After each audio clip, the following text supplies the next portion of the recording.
Hi guys, I hope you're doing well. Welcome to my channel. It's a brand new channel. It's going to be car content and yeah, car related things and hopefully some road trips in the future I've planned. I've always wanted to do YouTube, so now I've got the courage to do it. Hopefully it goes well. My name is Pasali and I'm a motorsport engineer graduate a couple of years ago. I love cars. I've always been into great cars, you know, big engines, your typical petrol head in this country, of course. So yeah, just to kick off the channel, I'm going to be doing a top 10 cars under 10 grand in my opinion. I hope I can give you guys some insight and some ideas, because the majority of the viewers I'll possibly be watching will be someone like myself I can relate to, someone who does not necessarily currently have the funds to buy big powerful vehicles, so therefore we start off from, you know, cheap and cheerful and we go from there hopefully. Yeah, so I've done a quick list and these cars I normally always check out online and everything. I've always checked out, for example, on eBay, Auto Trader. I've always kept an eye on it, even though sometimes I couldn't afford it. Start from the bottom, sort of RX-8. Now, that's a JDM car. I'm into my Germans personally, but I have a lot of respect for the JDM market. The RX-8, great, fantastic looking car in my opinion. You can pick them up for a little £1,700, £2,000. Probably a really mint one, a facelift model, for like £3,000. That's crazy. For £3,000 I'm sure a majority of people can actually afford. However, one thing you must need to know is the car is a rotary engine and it requires attention to detail. You know, there's certain things you cannot do. You cannot operate it like a normal petrol engine. For instance, starting it, turning it off and starting it again, etc. Things like that. You have to let it warm up. You have to take a precaution and you possibly have to do an engine rebuild at 50,000 miles if I'm not mistaken. So yeah, just keep an eye out on that guys. But a great car to learn, you know, has decent amount of horsepower, revs up to 9,000 RPM. For a beginner car person, that's not bad in my opinion. However, do make sure it's properly serviced as always. It hasn't got too many owners, etc. The other one is Honda Civic Type R EP3. Now when I was growing up, this car was everyone in my age group sort of target. And great, fantastic car, 200 horsepower, 2 litre naturally aspirated engine, revs to God knows what, 8,000 or something, incredible. VTEC, you had a little gear stick at the front, which is quite you know, funny.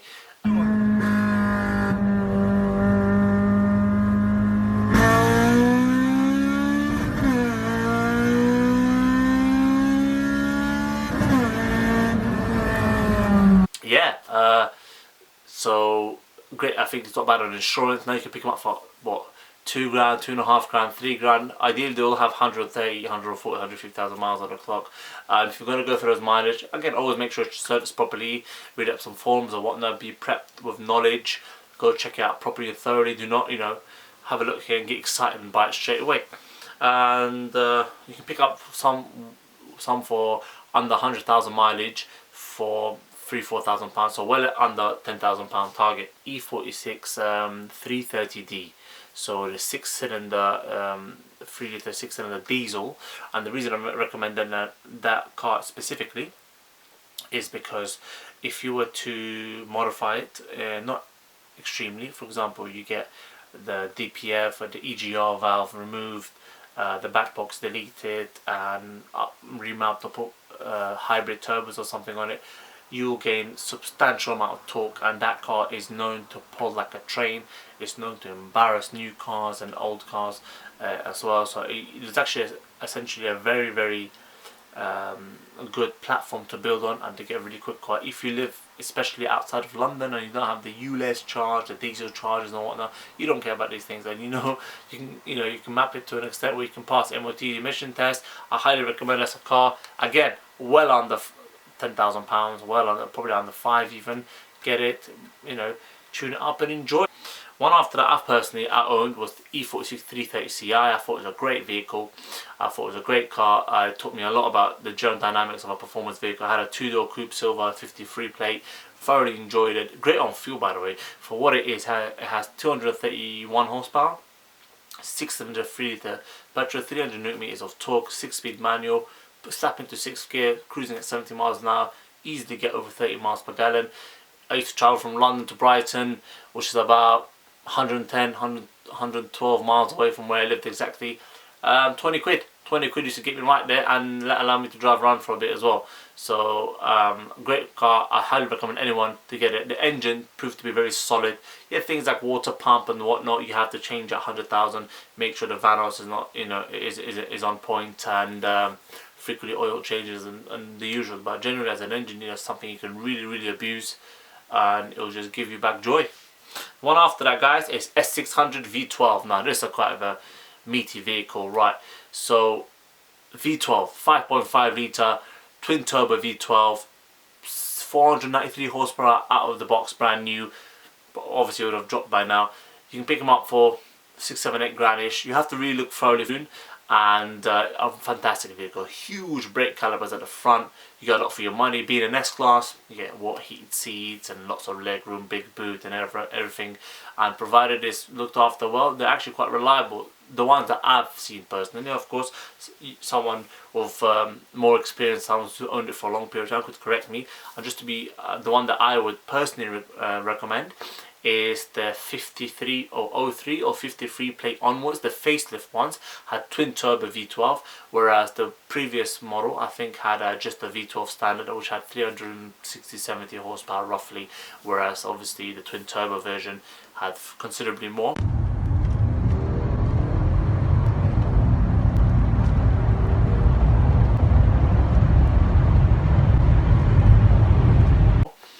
You know, I've been in it. I've had the privilege of being a passenger, and it pulls. You can feel the G-force for, you know, 20-year-old car roughly. It's not actually bad.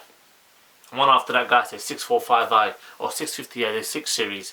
I think the 6 Series is a beautiful car. It was launched in 2003 roughly, up until 2010, so a long range. And to be honest, if you get one with a decent colour paint, decent rims, and if you upgrade the headlights and the rear lights to the LCI model, I think it looks very modern. I know another friend of mine who owns a 645i. That's a 4.4 litre naturally aspirated V8, 340 horsepower, and to be honest, it's a beautiful vehicle, beautiful cruiser. And if you're into cars, you would naturally like these sort of engines anyway.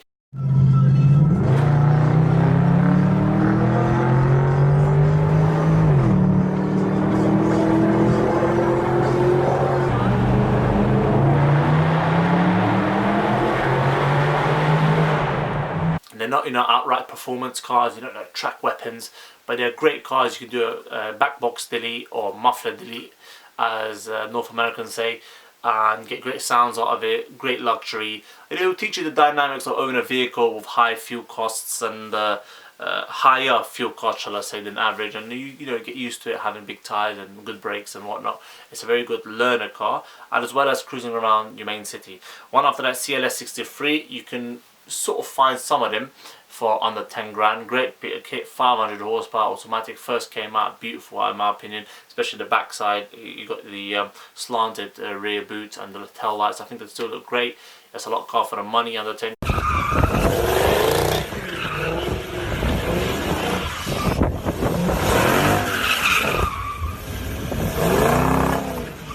Of course, it is an older car, an older AMG, so the parts will be expensive. Make sure you have a plug or a link to a garage, and you know how to source parts properly, cheaper, or if it's second-hand refurb properly. If anything goes wrong, look out for the common faults and expect it. And why not? You know, I'm sure everyone can save up £10,000 in regardless, irrespective of what job you're doing, and you get yourself an AMG, again exhaust modification, the thing will fly, and I'm sure. One after that, E46M3. Now this is a car, it's a legendary car, and I personally believe this car will always be a legend forever, because this car is very raw, very racy type. The engine revs right up, all the RPM, high up in the RPM, sorry.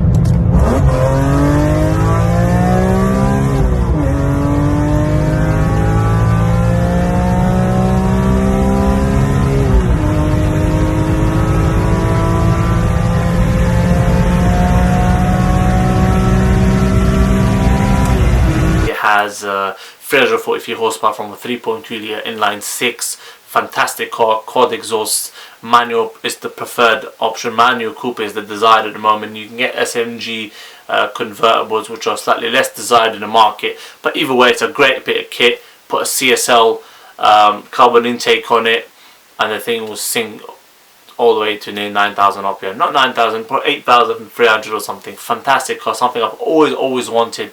I've had the privilege once of being a passenger. It was unbelievable, blew my mind away. It brought a lot of love for me for the BMW brand, and hence why I'm a Beamer guy now. I know get them with the CSR rims.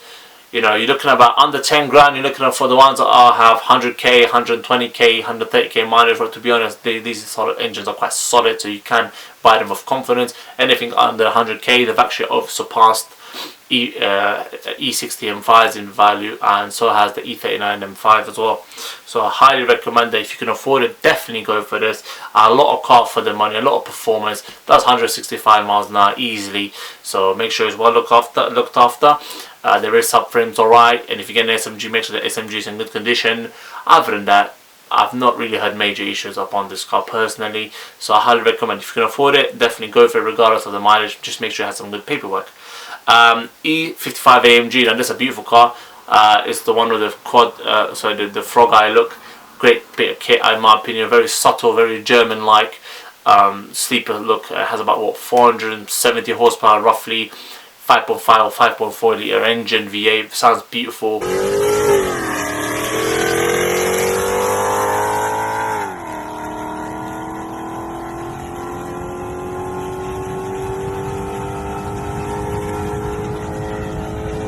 I think they're quite rare as well. They're quite rare. A lot of people have the 320 CDI editions, and they're quite smooth cars, but the AMG is quite rare because you hardly see them around the world. So I highly recommend if you can afford this. Again, usual checks, service, well looked after, hasn't been abused. Try to avoid one that's been modified. No disrespect to anyone that does modified cars. You know, you don't want to be safe. If you're a person like me or my position, you cannot afford to buy something, take it constantly to the garage or take it to BMW and or Mercedes and get your wallet ripped apart respectively. So you want to go for something that's is stable, looked after well, and you can enjoy it. Again, these cars very fast for modern day climate as well. You still take on a lot of cars. I think you'll happily beat a Golf R and S3. Finally, my personal favourite car, and I hope to God I can obtain this one day, is the E60 M5. When this car came out in 2005, especially we all know the Top Gear when Jeremy Clarkson presses the M button, fantastic bit of kit, fantastic car. I think it looked great. I think it looked great then, and I think it looks even better now because it still hasn't aged that much, thankfully, especially getting a sort of more pristine darker colour grey or something, in my opinion personally. And it's the LCI model, the LED rear lights. As I was saying before the battery cut off, is the V10 M5 E60. BMW put a V10 derived from the Formula 1 engine, if I'm not mistaken, bored up to 5 litres and put into the car.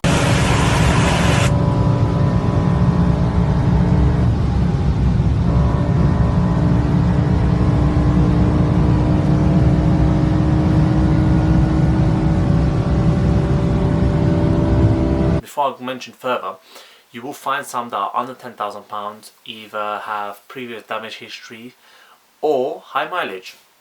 And the ones that are like sort of 70,000-80,000 miles on the clock, you're looking at about 12 and a half. I know that's above the budget of the video that we mentioned, but you can find some with 9.5, 10 even, 10 on the dot.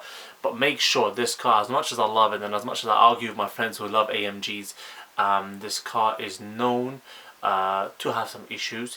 Like, I don't want to be like, with all due respect, go on about this, because every time you search these cars on the internet, all you hear is bad news.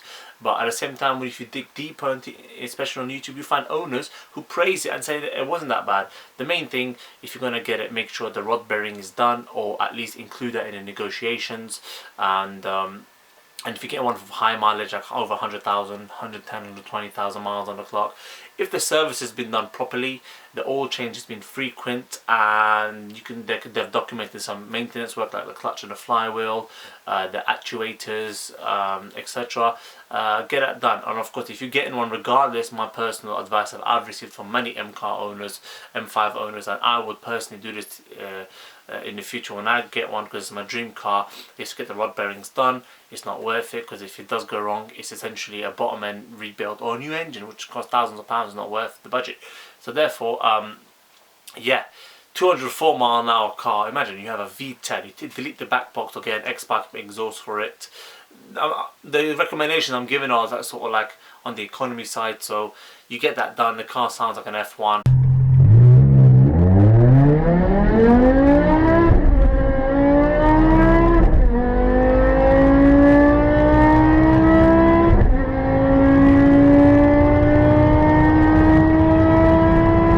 It revs to 8,300 RPM, 507 horsepower, 204 mile an hour, supercar essentially, a big supercar engine in a family saloon, and I find that concept amazing and very cool.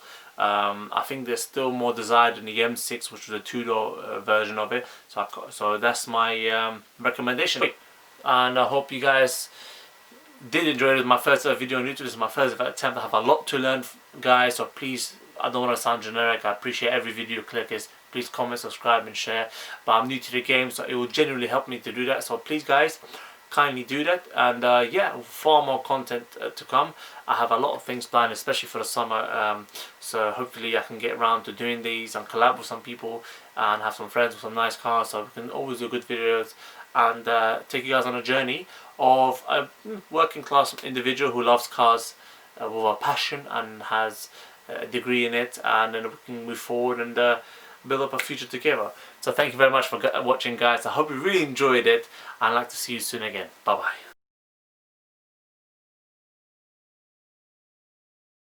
Wow, big hands, man.